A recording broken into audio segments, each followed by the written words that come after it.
your hands together and let's make some noise! Mabuhay, Queen Mela! Mabuhay! Mabuhay, Deban! It's so nice to meet you finally. I've been hearing great things about you, and it's a pleasure to be meeting you today. How are you? I am great, and I'm like in the presence of royalty right now. And the wonderful thing as well is that you are so digitally connected that I truly feel like this is a meeting in a sense, because you were born on the internet. I know. I am an internet child, and I'm so happy that the institution or the organization that gave birth to me is Miss Trans Global. And we're going to talk about that, there's going to be a lot to talk about in terms of your journey as Miss Trans Global.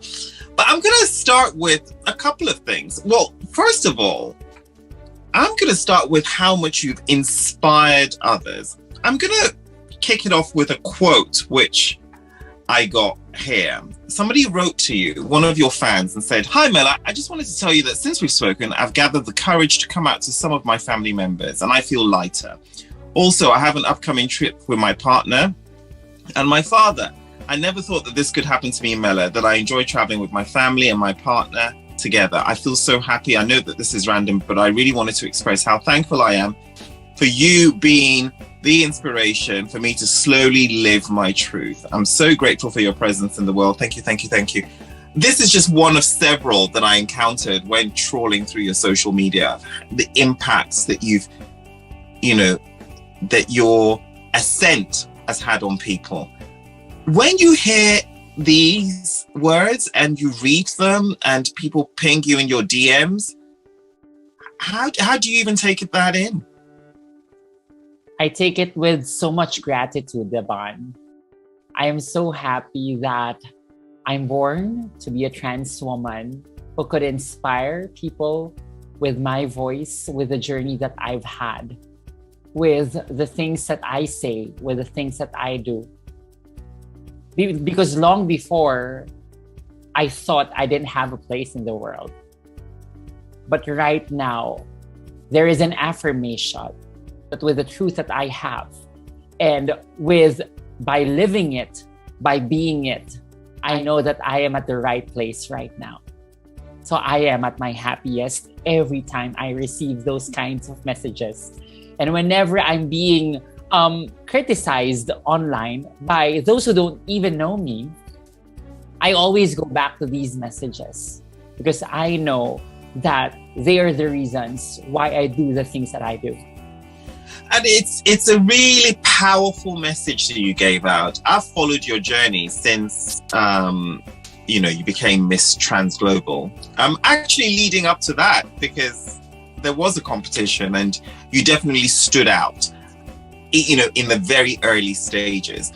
And one of the things that I noticed that you said, and this was back in 2017, was you learned from a very young age to always say yes to yourself. Mm-hmm. And I think, wow, that is really, really powerful. Because when everybody else says no, you say yes, because it's saying yes to yourself and owning your identity that actually makes you special. Definitely. Because I think that your greatest cheerleader will always be yourself. You are the first to believe that you're beautiful, you're talented, you have so many things in you, you have so many gifts in you, and you have to celebrate that. And when you start believing in yourself, I think that's that's where the journey begins, because people will be seeing the authenticity that you have within you, that whenever you emanate this optimism, this courage that will allow you to pull through, even though there are a lot of challenges, people will believe in you. People will start to be inspired by you. So I guess it really begins with the self. And I will always hold on to the fact that whatever you have, that's the thing that you can give to others. And I guess that starting to say yes to yourself will always be an inspiration to those who hardly believe in themselves. And when they see you believing in you, they will start saying yes to themselves too. And, it's a thing about, your identity, how you see yourself in the world. And, life isn't just gay or straight. I mean, there is trans, there is non-binary, there is, queer, there is expression, there is asexuality, there are different shades of the rainbow now. And when it comes to, and this is the time, especially around Pride Month, when we all get to celebrate that wonderful diversity and strive for inclusion as we do so. I know that you've hosted Metro Manila Pride, not once, but twice. What was that experience like for you?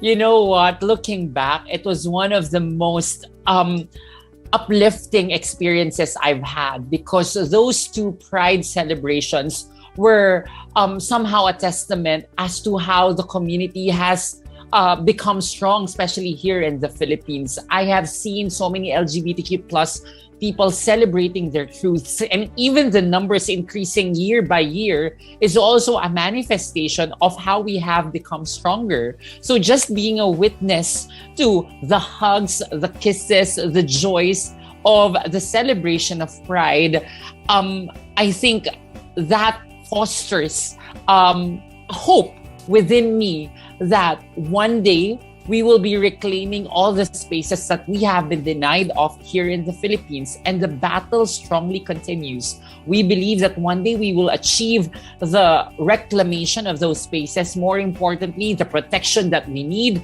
the approval or the passage of the SOGI Equality Bill, and hopefully by the time comes, there will be more and more LGBTQIA plus people occupying leadership positions in my country and hopefully in the rest of the world. This leads me on to a really good point, actually, because I find that, the trans revolutionary movement, it's not where we want it to be, but from the Philippines, actually, it is rather powerful.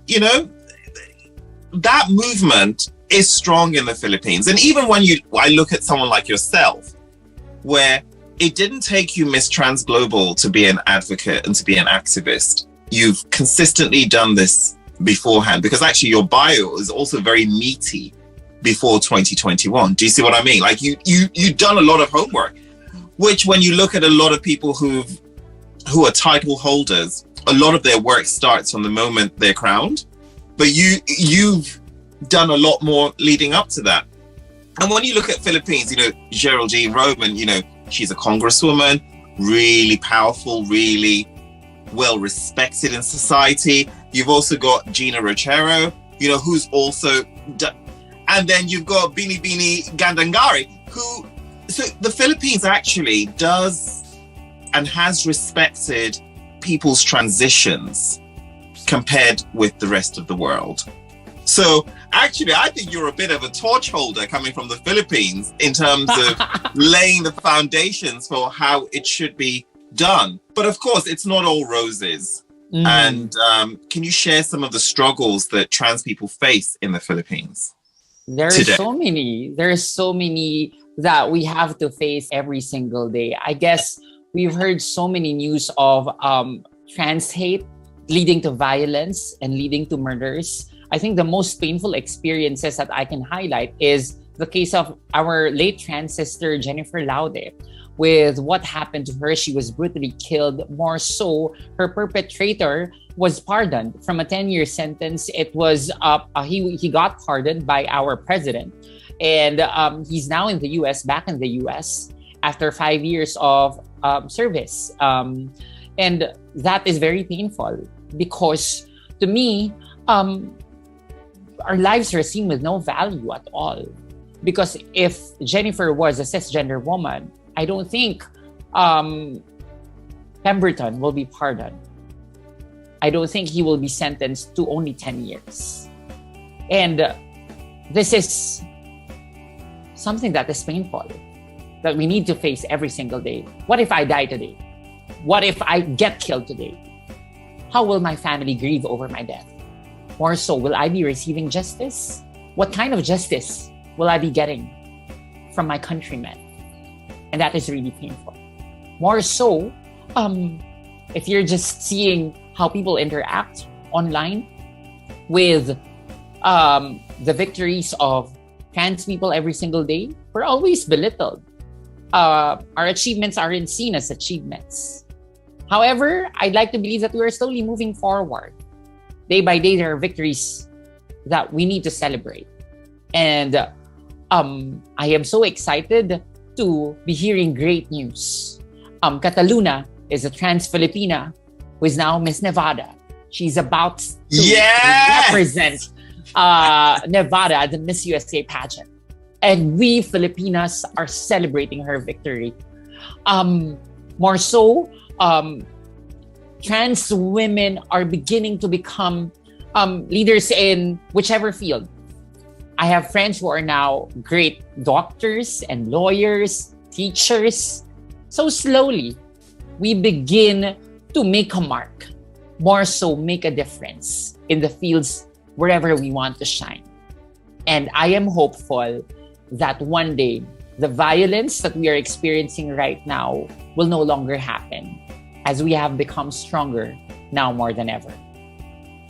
One of your key signatures in interviews is to do shout outs. I mean, it's interesting you've done the Miss Nevada shout out now, but also when you were competing in Miss Trans Global, I watched one of your interviews where the interviewer was like, oh yes, Miss Trans Global Philippines. And you corrected him very subtly and said, oh, actually there's 4 of us from the Philippines. And, you know, you're rooting for Philippines, whoever it is. And I just thought that was a really, really sweet touch to do. Thank you so much, Deban, because it is very important to recognize that it is not only I representing the Philippines. There were 5 of us showcasing, showcasing how beautiful Filipinas are. We are different, but we also have similarities, and our uniqueness let us shine through during the competition, and we were able to raise our flag really well. As you can tell, Nina is beautiful, and so are the other girls, and I celebrate them because we belong to the same country, a country that recognizes strength through the years. And I believe that the strength of each and every woman during my competition needed to be recognized. I must admit, I mean, I love the Philippines. I have been before. And, wow. What did you love the most?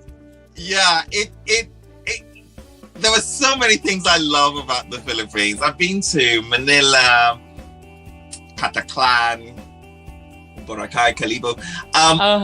Yeah, and one thing I love, and I have so many Filipino friends, and the common thread for me when I was there was 2 things. Beauty, of course, with all the beauty pageants, and karaoke. Yes! We love singing. We would die without the karaoke. So definitely, you are a Filipino. You are certainly a Filipino if you have a karaoke at home. Oh, definitely. So when I was there, the big pop star was Christian Bautista and Sarah Geronimo. Geronimo. Oh yeah, Geronimo. But before you continue, let me show you this. Oh.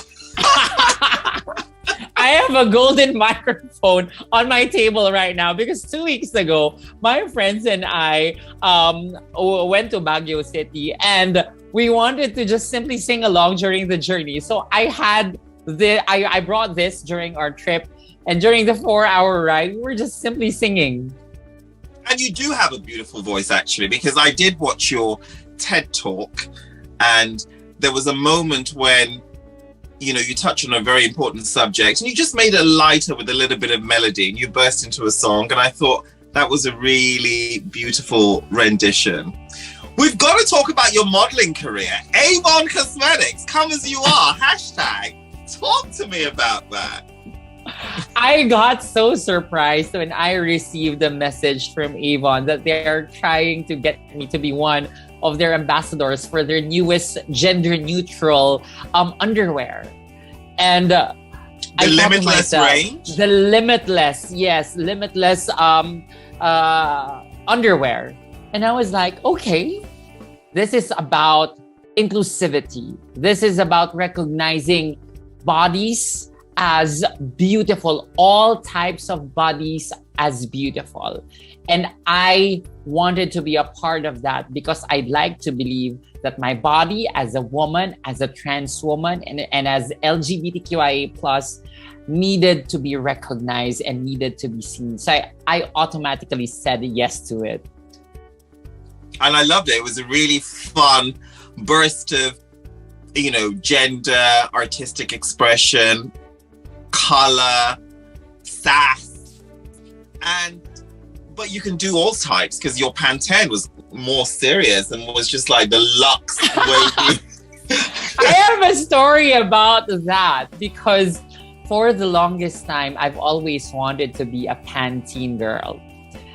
2007, I have been declaring and manifesting it to the world when I saw this commercial featuring 4 powerful female celebrities here in the Philippines named Dawn, Gretchen, Angel, and Rufa. That commercial hit me the most. It had Unwritten as the theme song of that commercial. And the moment I saw it, I told myself, I want to be a Pantene girl. And clearly, whenever my hair is complimented for being beautiful, I always tell people, it's really Pantene that made my hair beautiful. And little did I know, fast forward to 2021, I will be receiving an invitation from Pantene saying they want me to be a part of their campaign and they want to welcome me as their newest Pantene girl. Unbelievable. It is, unbelievable. Right? Congratulations, because there's such a fulfillment when something you've always desired and hungered for all your life gets to happen. And yeah, I suppose in a way that's what living one's dream is all about, and it doesn't have to be political office. It could be something as simple as just wanting, to be a Pantene girl. Exactly. And you know what, Deban, the most interesting thing about it was the day before I received a text from Pantene, I was actually conversing with 2 of my closest friends about it, how much I wanted to be a Pantene girl. And miraculously, I don't know how the universe conspired, but the day after, I received that magical text and I was like, what is happening? The universe is really hearing. So to those who are listening today, if you want something, just throw it out to the universe. The Lord is hearing. If you're a person of faith, pray over it. It will happen in its most perfect time. So Chris Evans, I am Mela Happy John. You will be my husband. Okay, so I need to put out my dreams to the world. Okay, so what are my dreams? I want to go to Regine Velasquez's concert. Amen. Amen. I want Jose Marichan to write me a song that I can sing. I want to visit Mindanao. I want to have balot for breakfast next Tuesday morning. So that means you have to fly on Monday. Oh, you have to fly on Monday if you want it on a Tuesday morning. God. Oh, that's amazing. We've got to talk about Miss Transglobal, which of course you are the reigning queen of Miss Transglobal. Congratulations. The journey was really tense because although you stood out for me, I was like, oh my God, this is actually quite tough. Like, it could be Miss Australia, it could be Miss Ghana, it could be... No one knew. I mean, we're all, a lot of people were rooting for you, but then it wasn't a walk in the park, It wasn't like Priyanka Chopra's grabbing all the awards. So, how did that start? I mean, because you're the first ever Miss Transglobal. What made you sign up for it? I've always wanted to be Miss Universe, Deban. That was the thought. I don't know. I was 4 when I first knew that I really wanted to be a queen. And then all of a sudden, while browsing through my Facebook, June of 2020, I came across Miss Transglobal and I'm like, okay, there's a trans pageant that was launched. So I got curious about it. It was posted by a Facebook friend, so I knew it was legitimate.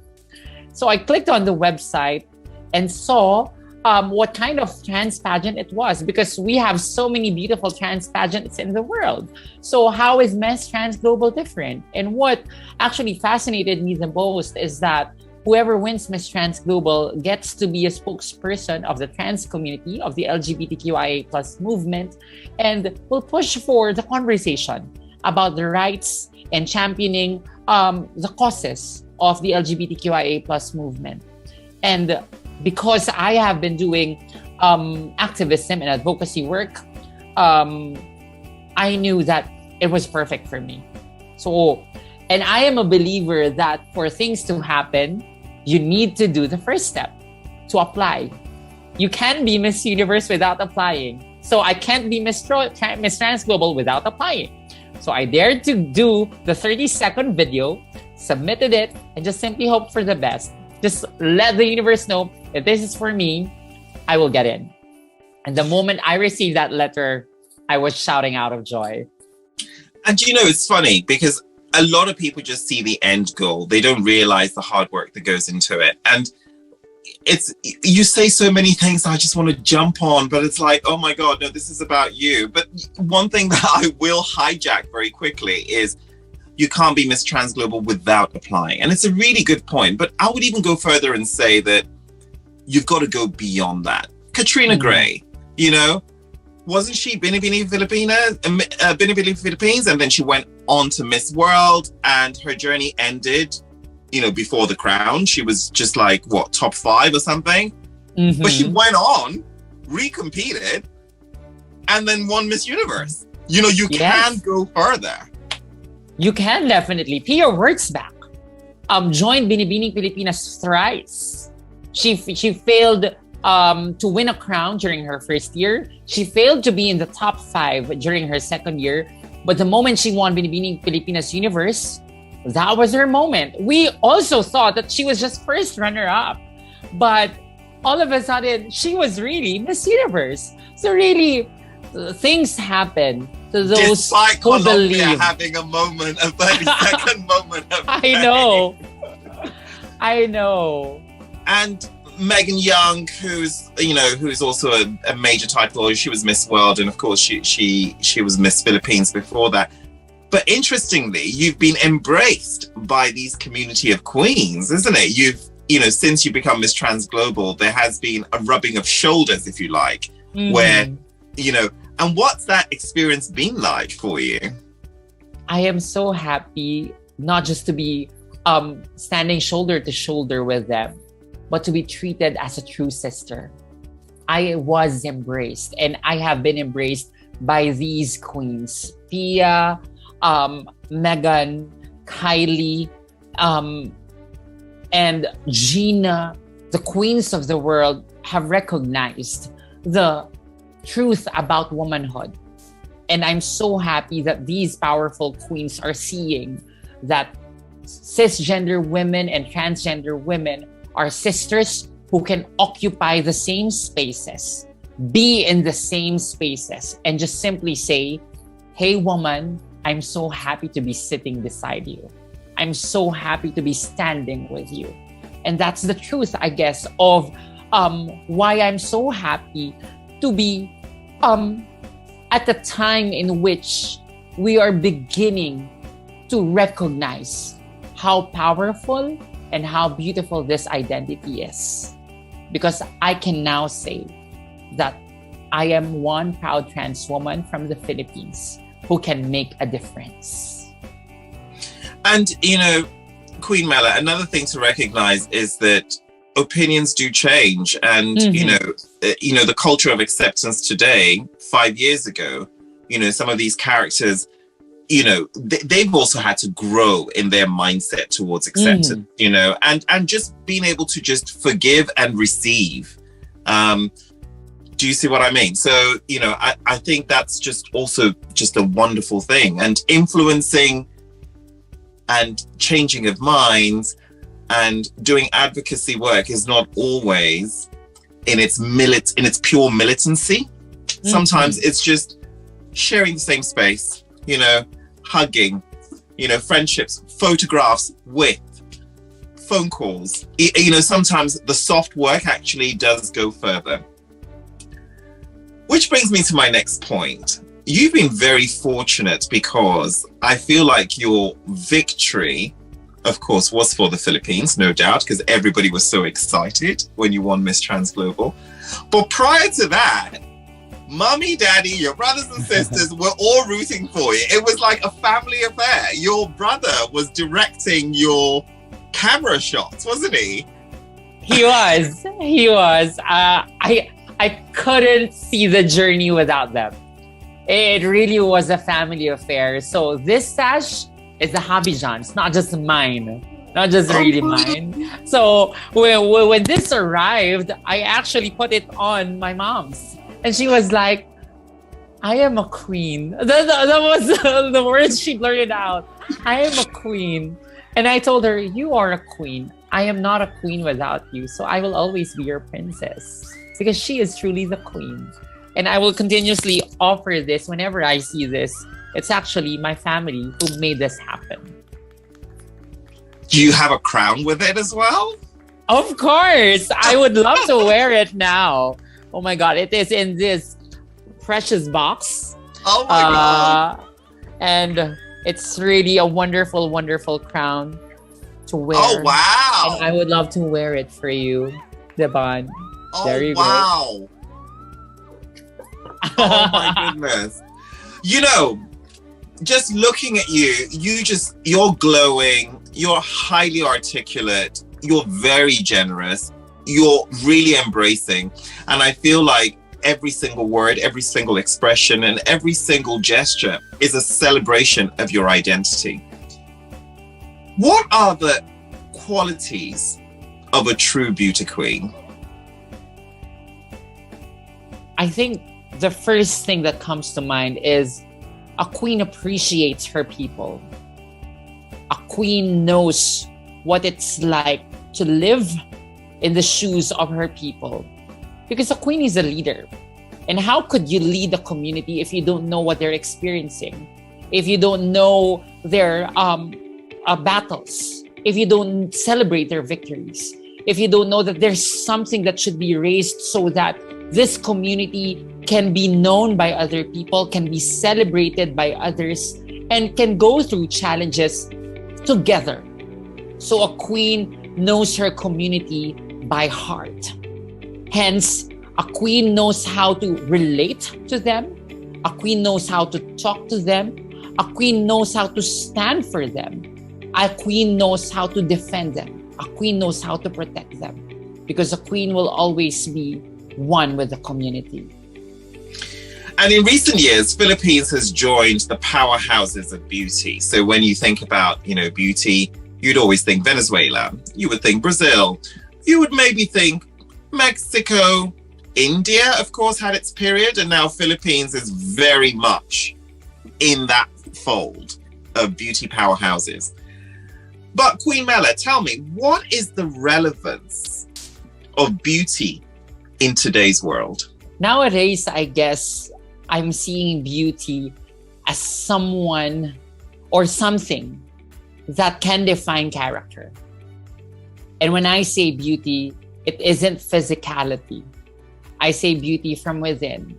Because I measure a person not by how he, she, they look, but I measure a person by how he, she, they relate with others, especially with people whom they don't know. I think what we are failing to realize is that physicality is just an instrument. But this instrument will be well used if the core of the body is actually cultivated with kindness, cultivated with respect, and cultivated by the capacity to collaborate with other people. We're nothing without others. So, in my experience of finding my own beauty, I have learned that this face is nothing without this. When they say I am beautiful, I really owe it with how my heart was cultivated by my parents with love, how my brother and my sister supported me along the way, how my friends have recognized my strengths and even my weaknesses, how people are seeing me right now and how I dream of a future. So I am happy. I am beautiful outside because I am celebrating in my inside. That is so wonderful. And what I love about the way you articulate is that these are not buzzwords pieced together. I actually feel how genuine it is. One of the things that I read, because you're also a writer. People don't know this, but you're also a writer. And one of the most interesting pieces I read was talking about the challenges of combining beauty, your gender identity, and Catholicism, which is yet another aspect of Queen Mela. Faith is very important to you, isn't it, Mela? It is. It is very important to me. I always pray to my God, and I'm just really, really grateful that He made me a trans woman. If there are Catholics actually throwing nasty words at me, I will just say, you know what? I always talk to my Lord, and He's always given me so many beautiful things that make me believe that I was born this way and I was born to live my truths. And it is a beautiful thing, and it will always make Him happy to be seeing how much I do with the identity I have, that I'm putting it to good use. And maybe He's clapping right now.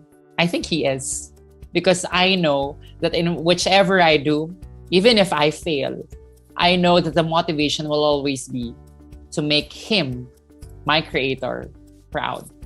You're so kind.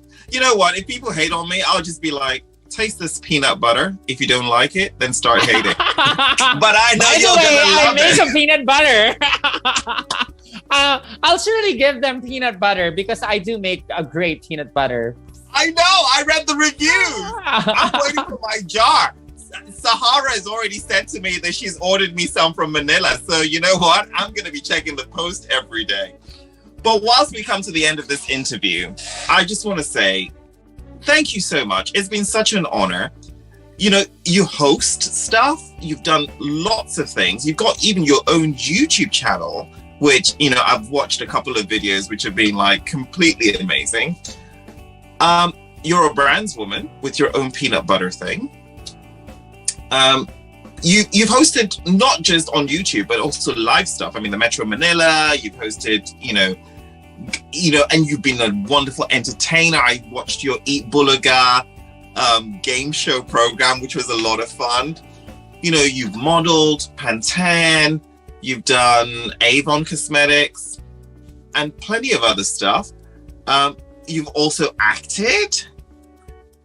You're right. I mean, goodness, if anybody's hearing this, no, Queen Mela is not 70 years old. She's still very young.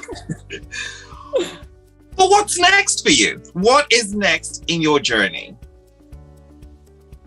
I think that's a very difficult question to encounter right now, because what matters to me now is that I get to enjoy every single moment that I have been given. I will still continue to write. I will still continue to act. People are telling me, will I be running again for public office? Because I ran in 2016 to aspire for a councillor seat in politics. That could be an option, because we need to rally behind the passage of SOGI Equality Bill. But I guess I'm just really focused on representation, accurate representation, and visibility. So whether it be in the field of media, politics, or just merely being a mother to two boys, which I am very hopeful to be happening in the future, I just really wanted to highlight the fact that whichever path I take, I will always be considerate with the fact I was born trans. My purpose is to promote inclusion and equality for the LGBTQ plus community, to be cultivating kindness and respect in the Philippines and hopefully across the globe, and maybe help younger trans women, trans people to realize that they too can make their dreams come true. If there's one thing you've taught me, Queen Mela, it is that Corona actually hasn't stopped you. I love the fact that you've done so much in the last, since your victory. In fact, even your victory in itself happened during Corona. And you have done a lot of advocacy and you've done a lot of, assertion work. And I'll definitely be voting for you if I could cast a vote in the Philippines. It's been such a pleasure talking to you. It's the first time we've actually done, there was no rehearsal, by the way, guys. It's the first time we've done this. And wow, I can't wait. I need to call Philippines Airlines. I think I just need another trip to Manila to just truly hang out. Please. And bring Ate Sahara with you. I am dying to meet you both in person, and definitely my parents would love to see you. And the first thing that you will be seeing at our house is a table filled with so much Filipino food, and I will take note of the balut that you would like to taste. Yes, definitely, it will be part of our feast. But really, I am beyond excited to be here, to be witnessing how you conduct interview, and I must say I have enjoyed our conversation. I am so happy to be meeting people who are appreciative, who are open-minded, who are embracing every single day. And Deban, you're one of the gifts. I just celebrated my birthday a week ago, and I can say that I'm still given a brand new gift, which I will treasure for the rest of my life. You are absolutely beautiful. Keep shining your light, and I love you. Thank you, Queen Mela. Thank you as well, Deban. I love you too. Bye.